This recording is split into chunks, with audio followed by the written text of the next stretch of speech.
একাকিত্ব এমন এক সঙ্গী যে কখনো মিথ্যে বলে না। নিজেকে খুঁজে পাওয়ার সবচেয়ে নির্ভরযোগ্য পথ একাকিত্বের মধ্য দিয়ে। একাকিত্বে যদি বন্ধু করা যায় তাহলে পৃথিবীর কোনো অভাব আর কষ্টবোধ হয় না। সবচেয়ে গভীর অনুভূতিগুলো একাকিত্বের জন্ম নেয়।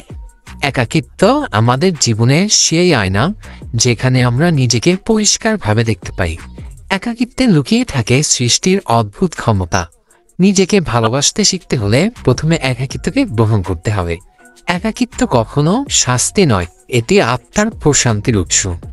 কোলাহলের মাঝেও একাকিত্ব আমাদের প্রকৃত চিন্তার জগতে নিয়ে যায়।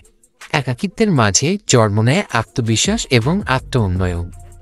একাকিত্বে আমরা শিখি পৃথিবীর সবকিছু ক্ষণস্থায়ী। একাকিত্ব আমাদের শেখায় জীবনকে নতুনভাবে দেখার দৃষ্টি। ভিড়ের চেয়ে একাকিত্ব অনেক বেশি শক্তিশালী শিক্ষক। যে একাকিত্বে ভয় পায় সে নিজেকে জানার সুযোগ কখনোই পায় না। একাকিত্ব এমন এক ভাষা যা শুধু মন দিয়ে অনুভব করা যায়। ভালো সঙ্গীর অভাবে একাকিত্ব দুঃখজনক, কিন্তু ভুল সঙ্গীর থেকে একাকিত্ব শান্তির। যখন আমরা একা থাকি তখন প্রকৃতির সুর আমাদের কাছে সবচেয়ে স্পষ্ট হয়। একাকিত্ব মানে নির্জনতা নয়, বরং নিজেকে সঙ্গে থাকার আনন্দ। অন্যরা যেটা বোঝে না একাকিত্ব সেটাই আমাদের শেখায়। একাকিত্ব কোনো অভিশাপ নয়, এটি জীবনের প্রতি আমাদের গভীরতম উপলব্ধি। একাকিত্ব নিয়ে উক্তি সংক্রান্ত আমাদের আজকের এই পোস্টটি ভালো লেগে থাকলে আশা করি